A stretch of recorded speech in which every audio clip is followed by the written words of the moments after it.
pessoal, estamos aqui de volta com mais um DFcast. Eu já estava com saudade de vocês, espero que vocês também. Estamos aqui com um convidado muito legal, espero que vocês curtem bastante. A gente já estava no bate-papo aqui, são uma história bem incrível, espero muito que vocês curtem. Compartilha, manda para os colegas, são as informações bem importantes para vocês. E meu convidado de hoje é o Bruno Ledcraft.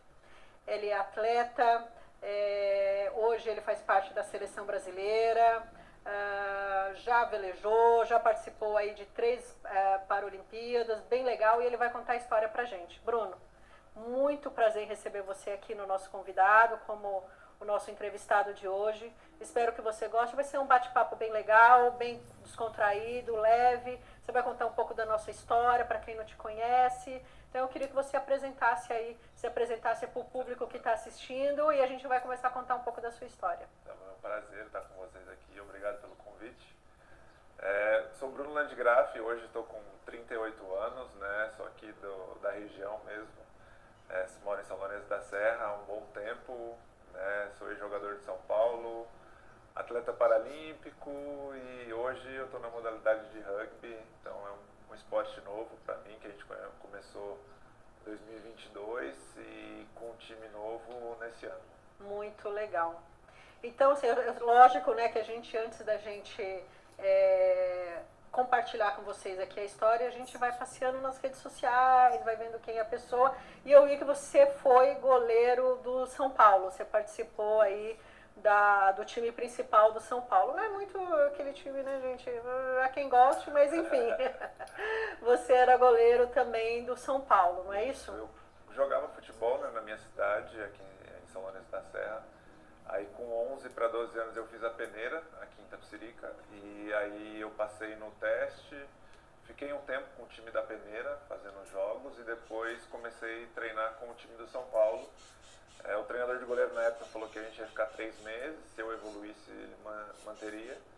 Graças a Deus eu consegui evoluir, aí passei por todas as categorias de base, né, do São Paulo, dente de leite, infantil, júnior, juniores, e depois eu fui profissional, passei por todas as categorias de base também da seleção, sub-15, sub-17, sub-20, na sub-17 a gente foi campeão mundial em 2003. Legal. Né, e em 2005 a gente ficou em terceiro lugar no Campeonato Mundial, a gente perdeu a semifinal para a Argentina. Logo para a Argentina. O Messi já jogava, então Entendi. a gente jogou contra ele já era... Não, perder para ele tudo bem. Já era um atleta, assim, fenomenal. E sempre como goleiro? Na minha cidade eu brinquei um pouco no começo como jogador de linha, depois eu fui com 9 para 10 eu já estava jogando no gol já. Tá. Mas como é cidade pequena, a gente não tinha... Hoje em dia você tem uma preparação melhor, tem mais treinadores de goleiro, tem técnica. Então naquela época não, a gente se juntava para jogar e final de semana saía para... Tirava no Paroímpa, quem vai ser o goleiro? Isso. Tipo isso. Aí eu tive dificuldade no começo por isso, né? Não ter tanta preparação física e não ter o treinamento específico de goleiro. Quanto você tem de altura? Hoje eu tenho 1,92. É alto. Mas eu com 11 para 12 tinha 1,80 e pouco já. Então eu já era bem alto. Já era bem alto. Tanto que isso me ajudou muito, né? Quando eu entrei no São Paulo, na peneira mesmo eu não tinha ido muito bem, mas os treinadores falaram assim, você tem que melhorar a técnica, essas coisas, mas você tem uma altura boa, então dá pra gente trabalhar em cima disso. Legal. Foi o que me ajudou bastante no começo. E aí, em 2006, você teve um acidente de carro? Em 2006 eu já estava, né, no profissional, eu subi pro profissional em 2005, depois do primeiro jogo da final da Libertadores, aí eu subi e o acidente foi em 2006, em 11 de agosto, né? Aí do acidente mesmo eu não lembro muito, só lembro que a gente saiu do CT, eu e o Everson, que era o outro goleiro que estava no acidente comigo. A gente foi no apartamento das meninas e depois eu não lembro mais o que aconteceu, né?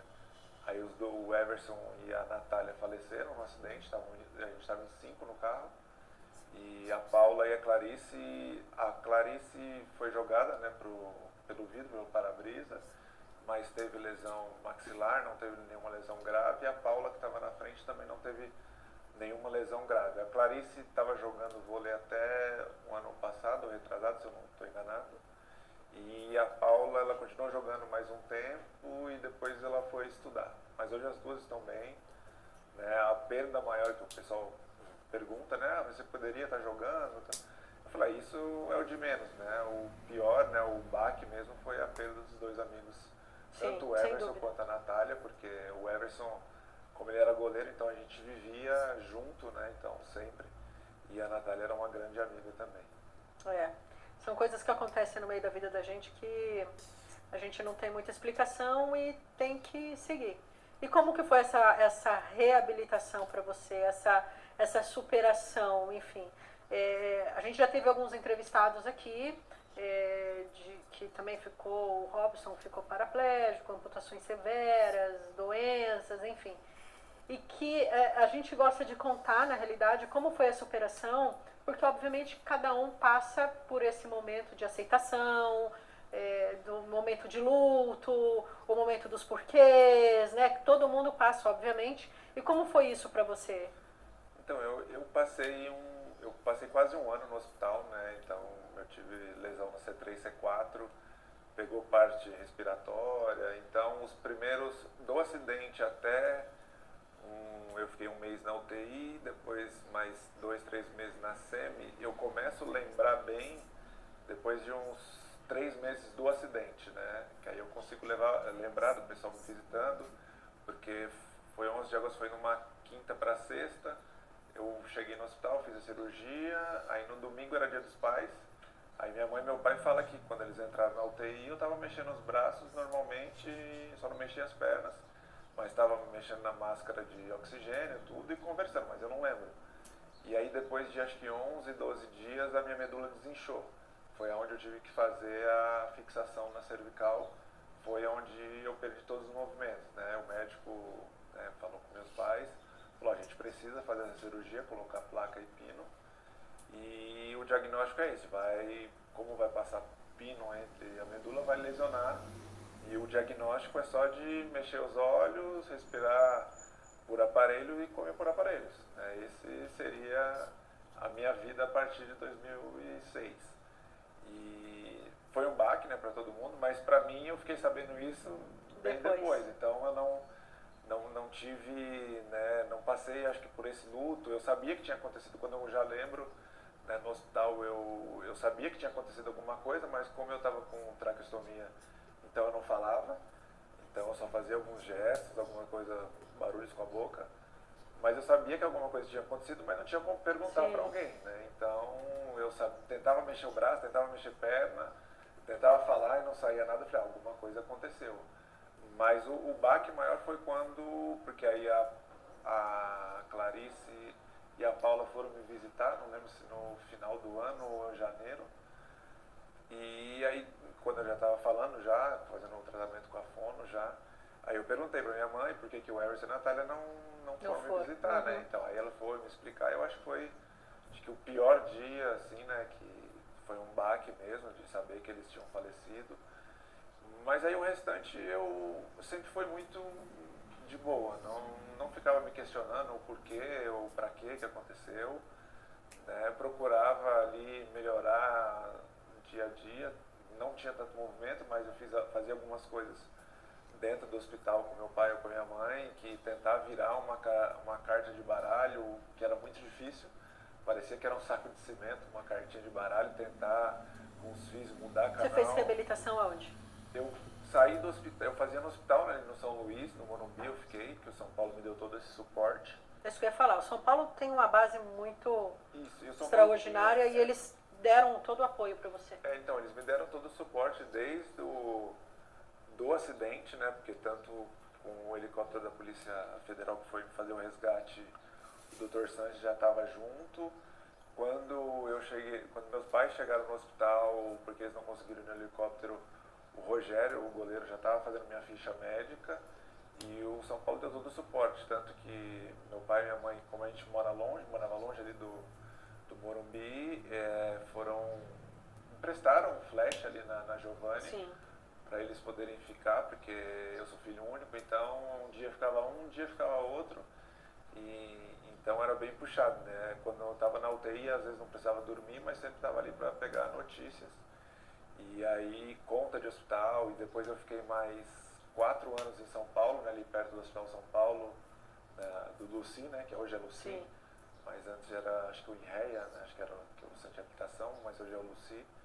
Aí eu comecei fazendo Luci, a reabilitação, e o São Paulo, né, alugou uma casa e eu tinha, né, assistência 24 horas, enfermeiro, médico não 24 horas, mas auxiliar tinha 24 horas, fisioterapia de domingo a domingo e mais os equipamentos que eu precisava. O São Paulo me deu todo o suporte, fora que aí eu fiquei encostado, né, pelo auxílio-doença, e mesmo o auxílio-doença me pagava uma parte e o São Paulo pagava o restante do contrato, que eu acho que eu tinha mais 3 anos acho, de contrato. Então eles me pagaram até o final do contrato e hoje mesmo eu não recebo nada financeiramente do São Paulo, mas tenho portas abertas lá. Às vezes a gente faz tratamento ali no Luci, sabe, que é pelo SUS, e às vezes um exame no HC demora, porque é muito cheio. Sim. Então eu ligo para alguém ali, falo, doutor, estou precisando fazer um exame em tal lugar, esse tal exame. Não, peraí que eu já ajudo aqui. Aí eu vou, faço. Quando eu vou no Morumbi também sou muito bem recebido, estive lá quarta-feira passada. Eu vi, você postou. Então é muito bom, é muito gratificante, né, saber que a gente fez coisas boas pelo São Paulo e deixou a porta aberta, porque às vezes você faz uma coisa errada e se fecha, né? Então eu agradeço São Paulo e depois do acidente mesmo é o que me abre portas, né? Por ter sido jogador do São Paulo. Então o pessoal vai, mas o pessoal só fala que você foi. Para mim é muito bom, abre portas, né? Então não é uma coisa ruim. Sem dúvida. Então eu estou procurando fazer meu nome, né, no esporte paralímpico. Mas a gente sabe que o futebol no Brasil é o que manda, né? Então eu acho que assim, óbvio que a gente está, eu acho que os outros esportes, né, coletivos, como foi aí o vôlei, basquete, enfim, até o futebol feminino, mas falando um pouco do coletivo, está ganhando seu espaço, porque aqui todo mundo fala, terra do futebol, não é? Mas eu acho que eles estão ganhando um espaço maior, né? E a gente, agora eu como estou no esporte paralímpico, eu vejo, né, tanto o olímpico como o paralímpico, a gente fala as diferenças gritantes que tem em relação ao investimento. Patrocínio, porque você pega, aqui a gente faz mais no Brasil, né? Até que fora do país, você vê a NBA com mais patrocínio, futebol americano também, mas aqui no Brasil o que você consegue investimento é futebol, né? Porque você vê mesmo atletas olímpicos e paralímpicos medalhistas que passam necessidade para treinar, né? Então a gente vê a dificuldade, né? E o pessoal também fala assim, o futebol rola muito dinheiro. Sim, tem muito dinheiro, mas não vê aí, porque eles falam, o Neymar ganha muito dinheiro, fulano ganha tanto de dinheiro, mas você pega o Brasil com milhões de atletas aí, tem atletas que ganham menos um salário mínimo e às vezes paga para estar jogando. É por amor mesmo, né? Então eles veem, o que aparece muito na televisão é os jogadores de mídia que ganham milhões, mas a realidade do futebol é diferente. É diferente. Né? Os clubes grandes, sim, tem uma boa estrutura, mas passa por dificuldades também, né? E os atletas de times menores e que saem do eixo aí de primeira divisão já passam um sufoco. Eu imagino. Mas eu só tenho a agradecer ao São Paulo e essa visibilidade eu procuro trazer para os esportes que eu vou, né? Tanto na vela, desde que eu comecei em 2008. A vela, vamos falar nisso então. Você, fez toda a reabilitação, óbvio, com o apoio de toda a família, que é essencial, né? Eu acho que a família é a nossa base. Eu imagino eu acho que como você tinha perguntado, né, o que me ajudou muito nessa parte de luto, eu falo que foram os meus pais, né, e meus parentes que estavam junto, porque foi um ano quase de hospital, e eles estarem sempre juntos, né? Porque a gente vê, né, na época também minha ex-namorada estava junto, então ela passou todo esse período, então foi muito bom, porque às vezes davam um socorro para meu pai e para minha mãe.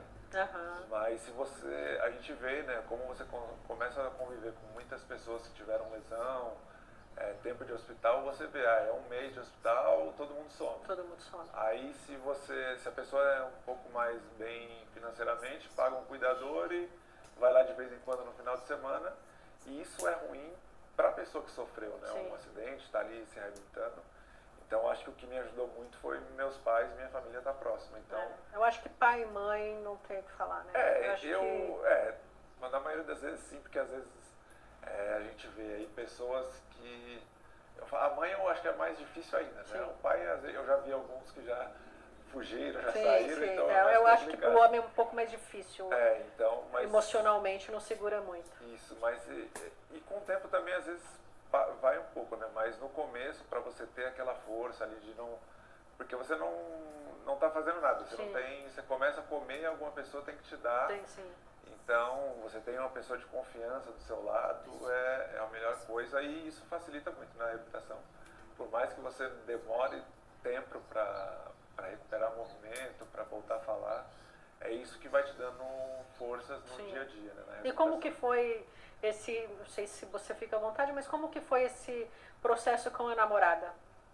Não, foi tranquilo, porque a gente tinha uma convivência boa e a gente sabe que o hospital desgasta, a família também do outro lado começa a ver de outra forma.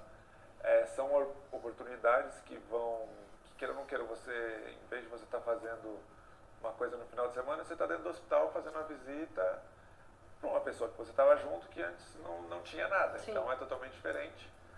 Mas eu não julgo, né? Foi muito bom, agradeço todos os momentos que a gente teve. Mas para mim foi tranquilo. E a gente terminou depois que eu fui para casa, né? Então tava um pouco puxado, mas levei numa boa, não me esquento, não levo rancor. Porque assim, a gente, enfim, eu tô, como eu falei para você ali nos bastidores, eu tô há muito tempo no segmento. Então a gente escuta muitas histórias, muitas histórias. Eu tenho uma de uma menina que ela estava noiva, ela tinha ido para o interior, porque eles iam comprar uma casa, estava ela com o noivo, e eu acho que não lembro se os pais dela ou os pais dele no carro, e aí teve um acidente de carro também, um acidente, acho que explodiu o carro, pegou fogo, ela teve parte do corpo assim, muito queimada, porque ela estava dormindo no carro, o resto acho que conseguiu sair um pouco mais rápido. E ela teve uma queimadura muito forte. E assim, o noivado acabou ali. É difícil a gente julgar, né? Porque a gente não sabe quem está ali do outro lado, enfim, não é essa a questão. E a gente vê também outras histórias que, até um dos entrevistados nosso, que ele ficou paraplégico, uma lesão medular de uma inflamação na medula. Ele entrou no hospital achando que era pedra no rim, o Robson, e a medula dele inflamou. Ele já tinha um filhinho de 2 anos, tal, e enfim. E conheço toda a história porque a gente se conhece há muito tempo. E no meio, quando ele reabilitou emocionalmente, reabilitou família, reabilitação em casa, que muda tudo, né? Muda a casa, muda tudo, a família tem que estar junto. E aí ela quis engravidar. Ela falou, quero ter outro filho. Ele falou, não quero, imagina, a gente já tem um, e agora? E ele falou, putz, eu fiquei com muito medo.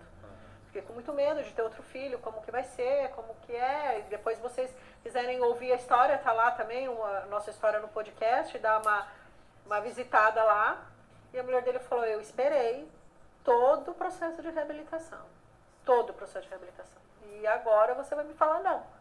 E aí ele se encheu de coragem e, enfim, tiveram os gêmeos. Veio o gêmeo, porque ele teve que fazer inseminação, enfim, tiveram gêmeos, mas assim, o que eu gosto muito de contar essa história, porque ela realmente também se manteve junto com ele, eles eram casados, enfim, se manteve junto com ele, e ele, reconheceu também todo, porque muda, não adianta a gente falar que não muda toda a história, muda toda a estrutura, casa, as inseguranças, o emocional, muda tudo.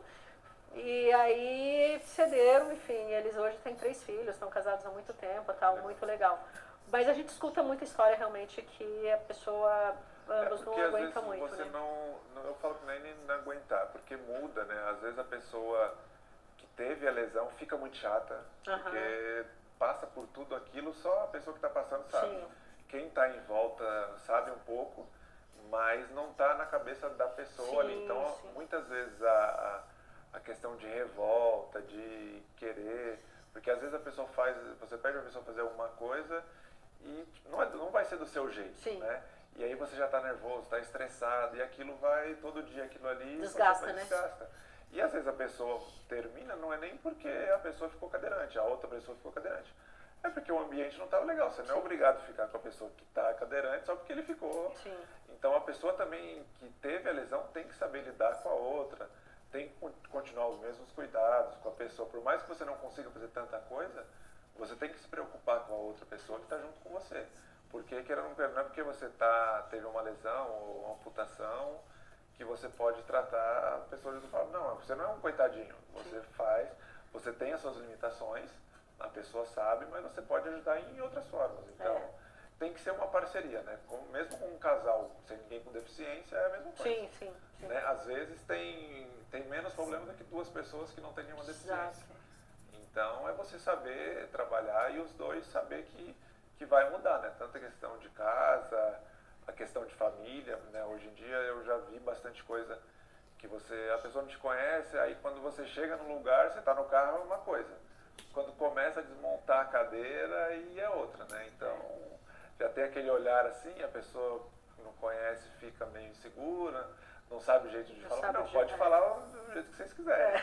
E qualquer coisa que falar que eu não gostar, eu vou te falar. Sim, então, sim. pode ficar bem. E eu sou super de boa, então com isso eu nunca tive problema. Então, pra mim é bem tranquilo. E aí você, continuando no esporte, você foi velejar. Como que você foi para esse segmento, né? Para essa trilha? O que te levou para velejar? Então, eu estava fazendo reabilitação, comecei a fazer ali na Unicid, na Zona Leste. Eu fazia hidroterapia e aí uma das professoras que já deram aula lá, ela tem um projeto aqui na represa do Guarapiranga, né? Que é o do Paradesportivo Superação, o nome do clube, se eu não estou errado. Ela e o marido dela, né, a Berenice e o Renato, eles têm esse projeto até hoje. E são barcos adaptados, né, que junto com a USP eles fizeram para pessoas com deficiência poder velejar.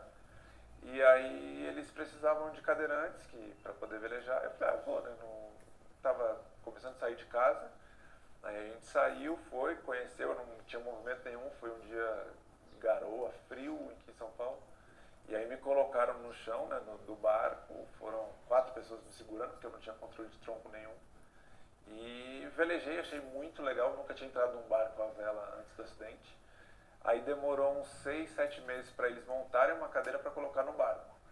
E aí, a princípio, eu comecei a velejar como reabilitação, né? Para conhecer mais gente, que tinha mais atletas.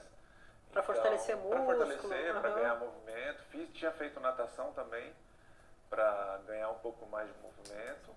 Mas a natação eu não cheguei a competir. E aí, quando eu estava na vela, isso foi em 2008, o treinador, né, que era, na época ele foi para a Paralimpíada da China, quando ele voltou, ele falou, tem uma classe para tetraplégicos, né, que consegue velejar, mas é uma classe mista, então precisa ser um homem ou mulher. E se você treinar e achar uma parceira, a gente consegue tentar ir para Londres, né? Que legal. E aí a gente começou a treinar, aí lá na faculdade também tinha a Elaine, né, que era paraplégica, e a gente começou a treinar num barco adaptado, isso em 2009, aí 2010. Em 2011 teve um mundial que a gente foi fazer parte e tinha 5 países para 4 vagas, né? Então a gente estava ali para disputar com 2 países a última vaga, porque o nosso barco que era diferente, né? Não era o de competição mesmo. A gente chegou lá uma semana antes para adaptar um barco alugado, para tentar saber como que velejava no barco alugado, com condição totalmente diferente. E a gente conseguiu ficar com a 3ª vaga. Que né? legal. Eram 3 classes paralímpicas na vela. O 2.4, que é o individual, o Sonar, que era um barco com 3 pessoas, e o Scud, que é essa classe mista. E das 3 classes, só a gente conseguiu classificar para Londres. Então foi muito bom, foi gratificante, porque eu tinha um sonho de ir para a Olimpíada, né? Em 2008. Sim. O pessoal que jogou comigo, tanto na seleção quanto no São Paulo, foi, né, para a Olimpíada. Então eu só mudei as datas e de Olimpíada para Paralimpíada. Exato. Né? E aí eu comecei, o começo me ajudou muito o esporte, porque como eu não tinha nada de movimento, eu comecei a treinar, então o que eu tinha que fazer no barco era levar a alavanca para trás e para frente para dar a direção no barco, e a Elaine trabalhar as velas, os cabos para poder juntos, né, dar velocidade para o barco. Mas é pesado o barco, mas eu não tinha que fazer tanta força no começo. Mas quando eu comecei a velejar, dava 15 minutos, eu estava cansado, não tinha força no braço, pra nada. Aí eu chegava em casa e falei assim, ó, eu tenho que ganhar força no braço. Então tinha dia que era 11 horas da noite, minha mãe queria me matar porque eu estava fazendo peso, alguma coisa, e no começo a gente não tinha, né, caneleira de academia, essas coisas, então a gente pegava o saquinho de feijão, de arroz, eu amarrava no braço e tentava fazer. Trabalhava com o que tinha em casa. E não era nem o movimento certo, né? Era tipo, eu conseguia movimentar isso aqui, então fortalece isso aqui. Sim. Então foi o que me ajudou muito e eu falo hoje em dia, a pessoa que sofreu uma lesão ou alguma outra coisa, se conseguir conciliar a fisioterapia com o esporte, porque a gente sabe que domingo a domingo fisioterapia fica uma coisa muito chata. Sim. Então se você consegue colocar um objetivo que é o esporte para te ajudar, fica mais leve, né? Então, e isso que me ajudou bastante. Aí a gente participou mesmo da Paralimpíada de Londres, né? Foi mais participação, a gente nem chegou a disputar, né? Porque era coisa tudo nova pra gente, mas a gente conseguiu em Londres, né? Por ter participado, a confederação na época conseguiu fazer um projeto para o Rio 2016. Que legal. Porque da nossa classe mesmo não tinha um barco em 2011. Aí para a Paralimpíada você tem que comprar o barco, né? O país tem que ter o barco próprio. Aí comprou esse barco e na Paralimpíada conseguiu fazer um projeto para fazer uma base no Rio para os Jogos de 2016. Atrasou um pouquinho, né? Porque a gente sabe que o Brasil acabou os Jogos, a base foi ficar pronta final de 2014 para 2015. Mas você ainda teve um ano e meio de treinamento que a gente viu que faz a diferença, porque aí eu participei do Rio e a gente saiu de último em 2012 para oitavo